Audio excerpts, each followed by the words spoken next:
Les gars, comme vous pouvez le constater, le Bitcoin vient de voir un énorme recul commencer hier et aujourd'hui. Alors, il faut que je vous parle du prochain mouvement majeur du Bitcoin car il me semble qu'il est imminent. C'est vraiment pas quelque chose que vous allez vouloir manquer. Il vous faut faire attention si vous êtes impliqué dans les cryptos parce que je vais aussi vous parler du long terme aujourd'hui. Il faut que je vous parle de ma propre stratégie personnelle, tout ce que je fais en ce moment même, ainsi que ce que la Fed d'ailleurs est sur le point de faire. C'est vraiment important pour comprendre les marchés parce qu'on a plein d'éléments clés à bien comprendre, certaines déclarations importantes. Forcément, tout ceci peut nous donner de bons indices, une piste concernant ce qui pourrait nous attendre dans un avenir proche. Il faut aussi que je vous parle des whales parce que elles ont encore une fois trompé tout le monde.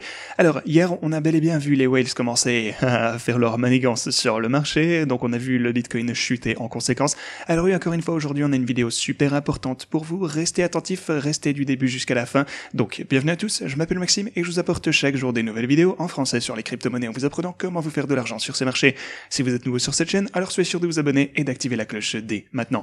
Ok, ceci étant dit les gars, passons directement au Bitcoin sur l'intervalle de 4 heures. On peut recommencer là où on s'est arrêté hier en fait. Donc oui, là où on a terminé la dernière vidéo, en fait c'est exactement les mêmes lignes sur le graphique que vous pouvez voir juste ici. Donc oui, hier on parlait du mouvement imminent ici sur ce pattern en triangle, sur cette consolidation en question. Et oui, on a bel et bien, après la vidéo, fini par voir un mouvement vers le bas à partir de ce point. Donc oui, alors, hier, dans la vidéo, je vous parlais de ce mouvement potentiellement imminent, et malheureusement, c'est finalement arrivé à la baisse pour le coup, enfin, plutôt malheureusement, ça dépend comment vous le voyez. On peut toujours faire beaucoup d'argent, en fait, même sur des mouvements à la baisse, bien sûr, pour le Bitcoin, tout est possible, mais on a bel et bien eu ce dump, comme on pouvait s'y attendre, en fait. Alors, concrètement, jusqu'où on a chuté? Aussi, un truc qu'il faut que je vous dise, vous connaissez ma stratégie en général, ça a toujours été d'entrer dans un trade à l'intérieur de cette boîte orange ici, si jamais on avait un pullback, on a bel et bien vu ce retrait vers la boîte orange, et à partir de ce moment, on a donc vu un rebond assez décent et intéressant à trader ici. Donc oui, les choses vont toujours... le Bitcoin est toujours assez prévisible les gars. Le Bitcoin, suit toujours la stratégie, enfin tout va selon le plan en fait. Alors, pour le coup, la stratégie que j'ai en ce moment, si vous avez suivi ma chaîne dernièrement, c'est que je crois qu'en général, on va majoritairement latéraliser. Mais je crois que très bientôt, on va commencer à avoir des mouvements plus importants vers le haut, à l'intérieur de cette zone en particulier, cette boîte en bleu. Donc une fois qu'on atteindra un an avant le halving, après cette ligne blanche, donc c'est approximativement en mai, et je pense qu'en général, ça pourrait être la zone du coup dans laquelle on recommencera à accumuler du Bitcoin, car je pense qu'on va augmenter en général. Mais jusque là, je crois qu'on va forcément avoir des reculs, on va avoir une grande volatilité, on risque de latéraliser, peut-être monter un peu, on n'en sait rien, mais en fin de compte, on va majoritairement latéraliser dans ce sens pour la volatilité. Et donc ouais, on pourra avoir quelque chose comme ceci. On a eu de la volatilité assez décente en fait, on est passé de 25 à 23 000 $, on est remonté tout de suite à 25, redescendu à 23, on est repassé à 25 et encore une fois, jusqu'à 22 500 $ ici. Donc ouais, tout ceci dans les 10 derniers jours, donc ouais, grosso modo on a latéralisé, mais on a quand même eu des opportunités. Donc ouais, on consolide dans cette range, et bien sûr, la raison pour laquelle on a mis en place les bots, c'est exactement ceci en fait. On essaie de tirer parti de ce type de volatilité. Alors, si jamais on devait rechuter, avoir un retrait plus décent, un retrait plus juteux, disons jusqu'aux 20 000 $ peut-être, ce qui pourrait tout à fait arriver, encore une fois, rien à craindre, parce que dans ce cas, je vais juste convertir. Donc comme je vous l'expliquais, disons, vous avez le bot de trading ici, qui est pour le moment hausse de 13%, donc ouais, bien sûr, c'est pas avec autant de profit que la dernière fois, parce que ça a été il a pris des positions d'achat alors qu'on était en train de chuter, ce qui pour le coup est tout à fait ok, en fait, je m'en remercierai quand on remontera. Mais oui, si on revient au même point où on était ici à 24 600 $, alors ce bot sera plus probablement à 20 000, plutôt 20%, 22%, donc ouais, si on revient au même prix, ce sera plus en profit vu qu'il a pris des positions plus bas. Et ouais, tout ça se passe en continu surtout et sans intervention. Donc ouais, en gros on achète en bas et on revend en haut de cette range en particulier, donc ouais, je pense que ça va faire pas mal de bénéfices ici en utilisant ce bot de trading pour le Bitcoin, tant qu'on restera dans cette fourchette bien entendu, donc absolument parfait.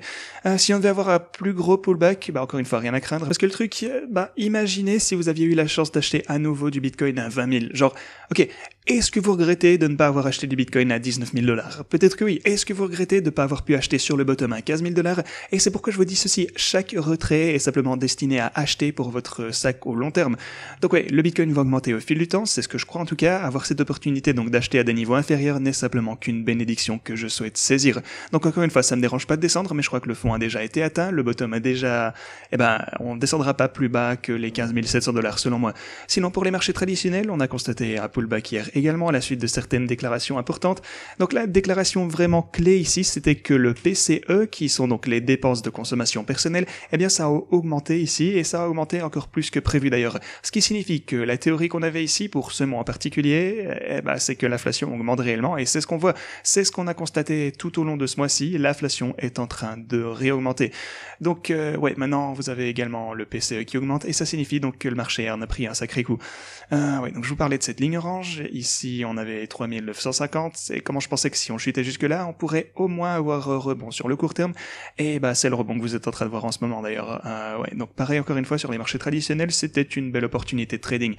Donc grosso modo les choses semblent toujours assez ok, même si on a de la volatilité. Dans ce cas en particulier on a eu de la volatilité à la baisse, mais tout continue. Tant qu'on a un plan en fait, ça suffit, ça marchera, ça finira par fonctionner tant qu'on s'en tient au plan, pas d'inquiétude à avoir. Sinon maintenant on avait parlé des whales, hier on a parlé donc de la façon dont l'activité des whales avait repris ici récemment, et juste après que j'ai posté ceci d'ailleurs vous montrant que l'activité encore une fois des whales avait recommencé à augmenter, et comment je vous expliquais que ça entraîne généralement des chutes pour le Bitcoin, comme vous pouvez le constater ici, on a également vu un mouvement à la baisse pour le Bitcoin. Tout ça est coordonné une fois encore. Alors les whales ont transféré d'énormes quantités de Bitcoin vers les plateformes d'échange, et on a chuté après ceci. Sinon les gars, je continuerai évidemment à vous tenir au courant à ce sujet. Comme d'habitude, chaque fois que les whales vont recommencer à envoyer beaucoup plus de Bitcoin sur les exchanges, je vous le ferai savoir au plus vite sur la chaîne en fait, alors n'hésitez pas à vous abonner et activer la cloche. Enfin, on a quelques déclarations de la part de la Fed. Ils disent qu'on doit absolument agir rapidement pour protéger la crédibilité de la Fed. C'est ce qu'a déclaré ici un de leurs responsables. Ce qu'ils ont également dit, c'est que les données montrent que l'inflation n'est pas encore à une tendance à revenir durablement à l'objectif de 2%. Enfin, ce qu'ils ont dit, c'est que les nouvelles données sur l'inflation confirment la nécessité de nouvelles hausses des taux de la part de la Fed. Donc au moins c'est confirmé, vous allez voir plus de drama de la part de la Fed, plus de hausses de taux très probablement au cours de l'année. Donc peut-être que les gens vont commencer à paniquer encore un peu, faisant chuter les marchés encore une fois. Mais encore une fois, rappelez-vous la stratégie. La stratégie, c'est que je crois qu'en général, on va remonter après cette ligne blanche. Jusque là, on va avoir des fluctuations de haut en bas, c'est sûr. Le bot, lui, continue à faire son travail en tradant cela de la manière la plus efficace possible. Donc faites bien attention au niveau clé, c'est ce qui détermine si ça fera beaucoup de profit. Il existe pas mal d'opportunités de faire de bons trades basés sur les niveaux clés de résistance comme ceci, et les niveaux clés de support comme on a là, bien évidemment. Et tant qu'on a une stratégie, peu importe ce que fait la Fed, on va toujours faire des profits sur le marché, et on s'en sortira, que ce soit dans un mois ou dans un an. Ceci étant dit, c'est ce que j'avais pour vous aujourd'hui. Merci d'avoir regardé, et à la prochaine.